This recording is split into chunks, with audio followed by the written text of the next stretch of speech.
dan data, Pak Idrus. Terima kasih, dan Ibu Munira dari Divisi Pengawasan dan Hubungan Antar Lembaga dari Bawaslu.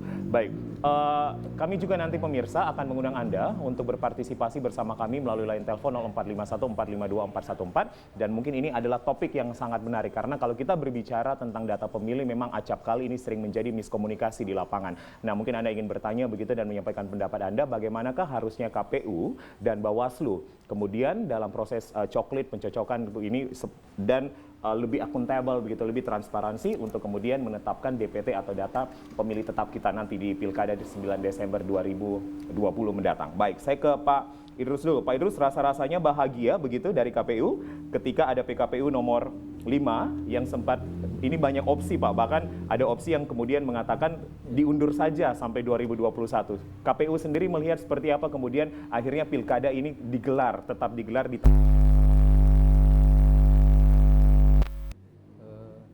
Pertama, dari KPU Kota Palu dengan KPU Provinsi regulasi. Yang menyusun regulasi itu adalah KPU RI. Jadi tataran daerah melaksanakan. Sebenarnya pemilihan serentak kita ini untuk kategori sekarang disebut pemilihan lanjutan. Karena sama-sama kita ketahui bahwa pemilihan sebelumnya itu direncanakan 23 September 2020. Awalnya. Karena telah keluarnya peraturan pemerintah pengganti Undang-Undang Nomor 2 Tahun 2020 bahwa di sana ada kesepakatan untuk melaksanakan pemilihan lanjutan di 9 Desember 2020 di hari yang sama. Tentu keluarnya Perpu ini dilanjutkan oleh KPU dengan mengeluarkan PKPU 5 Tahun 2020 tentang tahapan, program, dan jadwal. Di situ tertera terkait salah satu tahapannya adalah persiapan. Persiapan itu adalah pemutakhiran data pemilih. Ya, terkait dengan pemutakhiran data pemilih, penting saya sampaikan bagi publik Kota Palu dan pada umumnya, kemudian seluruh pemirsa TVRI Sulteng, bahwa pemutakhiran data pemilih ini ada 3 prinsip dasarnya, Jo. Pertama, dia harus akurat. Akurat dari apa? 14 elemen data yang tertuang dalam tabel data pemilih kita itu harus sama dengan apa yang tertera sesuai dengan dokumen kependudukan pemilih yang akan ditemui pada saat coklik. Yang kedua, dia harus komprehensif. Maknanya bahwa semua orang yang memenuhi syarat harus masuk dalam DPT. Dan semua orang yang tidak memenuhi syarat itu harus dihapus dalam DPT. Itu prinsip dari pemutakhiran data. Selanjutnya, dari sisi penyelenggara, kami itu juga memiliki prinsip ketika melaksanakan pemutakhiran ini. Yang pertama, kami harus terbuka, Jo. Itu satu. Kemudian yang kedua, kami harus akuntabel. Akuntabel maknanya adalah semua data yang kami olah dari data pemilih menjadi daftar pemilih itu adalah proses yang diolah melalui coklik, pencocokan dan penelitian dengan metode sensus. Itu harus kami pertanggungjawabkan proses dan hasilnya. Kemudian berikutnya adalah kami harus berkelanjutan. Bahwa data pemilih selalu diperdebatkan di ruang publik ketika menjelang pemilu dan pemilihan saja. Kenapa saya sebut pemilu? Kalau pilkada ini orang sebutnya pemilu lokal. Jadi selalu didiskusikan di situ. Padahal data pemilih ketika diolah menjadi daftar pemilih itu adalah proses rangkaian yang tidak boleh putus. Jadi ada proses pemutakhiran data sebelum pemilihan, saat pemilihan, dan pasca pemilihan. Di KPU dalam surat edaran disebut 181 itu bahwa pemutakhiran data pemilih harus berkelanjutan, Jo. Jadi kita bisa diskusi di ruang, tidak hanya menjelang pemilu sebenarnya. Data. Apa yang dilakukan di sana, 3 fokus utama di pemutakhiran data itu. Pertama, semua orang yang tadi saya sebut masuk memenuhi syarat menjadi pemilih itu masukkan daftar pemilih tetap. Dan semua orang yang tidak memenuhi syarat itu harus dikeluarkan dari daftar pemilih tetap. Untuk pemilihan kali ini, sesuai PKPU 5 tadi saya sampaikan, KPU Kota Palu telah menurunkan surat keputusan untuk menjabarkan PKPU 5 ini, terkait juga tahapan, program, dan jadwal. Di sana tertera tanggal mulai bahwa pemutakhiran data pemilih itu sudah kita mulai sejak 15 Juni kemarin. Kemudian rangkaian prosesnya ketika diolah dan mulai dari pencoklitan, perekrutan PPDP, kemudian rapat pleno di tingkat PPS, itu adalah rekapitulasi daftar pemilih hasil pemutahiran, kemudian naik direkap di tingkat PPK atau kecamatan, kemudian naik ke KPU.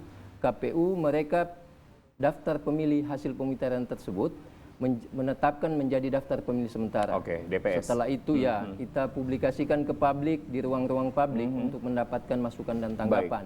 Selanjutnya naik lagi untuk diperbaiki DPS-nya dan direkap oleh PPS, PPK, dan di KPU pada akhirnya menjadi daftar pemilih tetap. Itu kapan Pak Idrus? Kemudian Terakhir, tahapan DPT ini kemudian akan kita saksikan dan dengarkan bersama. Iya, kita mulai dari 15 Juni kemarin pemetaan, kemudian cokliknya mulai start 15 Juli sampai 13 Agustus, kemudian DPHP-nya setelah itu, dan pada akhirnya ditetapkan DPT itu insya Allah 16 Oktober kita sudah punya DPT. 16 Oktober 2020 sudah ada DPT yang akan dikeluarkan oleh KPU.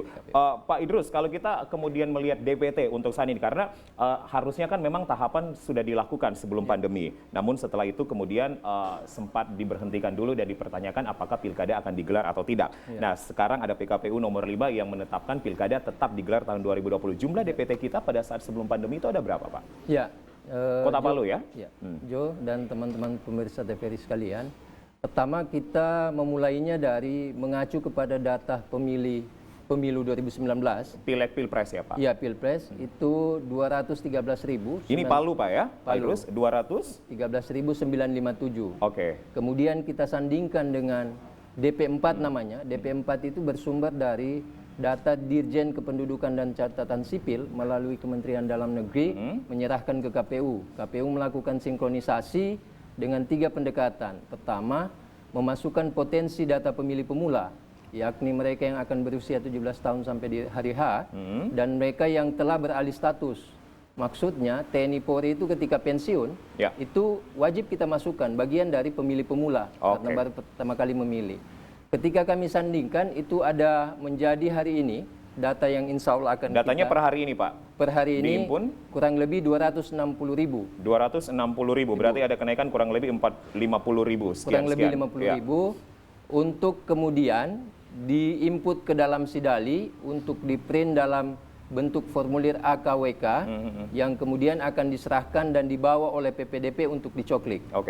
Metodenya tetap sama Jo dan teman-teman pemirsa, walaupun kita dalam posisi pandemi COVID, tetap metodenya sensus. Baik. Nanti kita akan tahan dulu itu Pak Idrus. Apakah akan menggunakan sistem door to door dan bagaimana kesiapan dari KPU sendiri Pak? Apakah akan diperlengkapi dengan APD? Artinya kami mendapatkan gambaran dari 213.957 sebelum pandemi, ini meningkat di 260.000 sekian. Ini berdasarkan hasil ketambahan dari data pemilih pemuda dan juga TNI Polri yang mengalami atau memasuki masa pensiun, begitu Pak Idrus. Saya pindah ke Ibu Munira dulu. Ibu Munira, dari Bawaslu sendiri, apa yang kemudian menjadi langkah Bawaslu setelah agak sedikit diberhentikan begitu Bu? Pilkada kita di 2020, namun PKPU pun juga akhirnya keluar PKPU 5. Bawaslu sendiri apa kemudian menjadi langkah awal untuk mengawasi pemilihan ini? Terima kasih Mas pembawa acara. Bismillahirrahmanirrahim. Assalamualaikum warahmatullahi wabarakatuh. Terkhusus untuk pembawa acara dan Pak Idrus sebagai mitra saya di KPU Kota Palu dan seluruh pemirsa TVRI yang berada di rumah. Langkah kami di Bawaslu Kota Palu yaitu setelah adanya keluarnya PKPU nomor 5 tahun 2020 ini, yaitu kita melakukan pengaktifan kembali di jajaran kami Panwas Kecamatan dan Panwas Kelurahan per tanggal 13 Juni kemarin. Jadi Panwasnya diaktifkan kembali juga Bu? Diaktifkan kembali per tanggal 13 Juni kemarin. Terus langkah-langkah selanjutnya yaitu tetap kita akan mengacu protokol kesehatan untuk melakukan aktivitas pengawasan nanti. Di mana langkah-langkah ini untuk Bawaslu ada 3 langkah-langkah. Yang pertama yaitu melakukan pencegahan, terus yang kedua penindakan terhadap suatu pelanggaran. Yang ketiga yaitu melakukan pengawasan terhadap tindak lanjut dari perbaikan dari pelanggaran tadi yang dilakukan oleh KPU.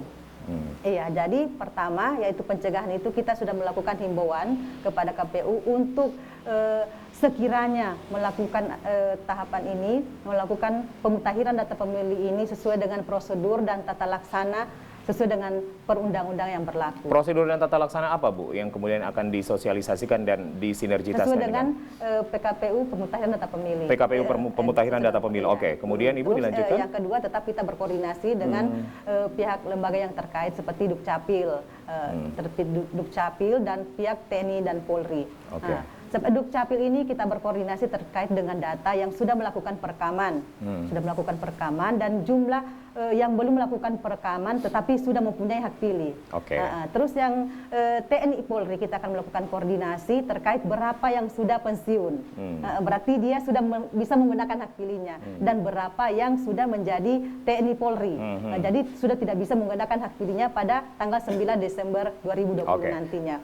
Terus langkah yang berikutnya yaitu kita membuka ruang pelaporan bagi layanan kepada publik masyarakat Kota Palu untuk melakukan pelaporan apabila didapatkan pelanggaran yang ada di lapangan. Jadi kita membuka ruang untuk Bawaslu Kota Palu dan di 8 kecamatan Kota Palu. Baik, Bu Munira, tadi sudah disampaikan Pak Idrus ada peningkatan dari data pemilih, Bu, pemutakhirannya dari 213.957 menjadi 260.000. Bawaslu sendiri sudah mendapatkan informasi ini?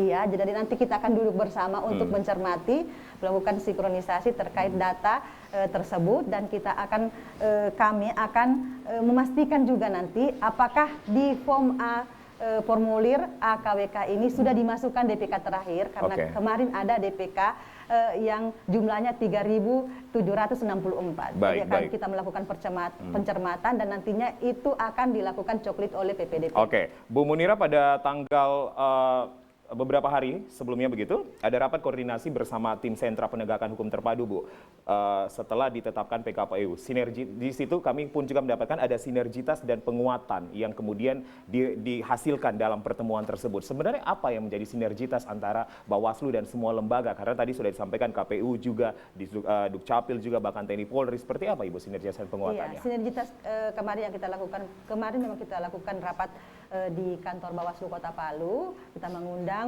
Gakumdu, yaitu ada Kejaksaan dan Kepolisian. Jadi persiapan pengaktifkan kembali per tanggal 1 Juli. Iya, untuk kesiapannya bagaimana seandainya nanti ada pelanggaran tindak pidana yang ada di lapangan. Gakumdu akan terlibat juga dalam pemutakhiran data, Bu? Kalau misalnya ada tindak pidana yang terjadi di situ, akan dilibatkan nanti. Akan dilibatkan juga. Baik.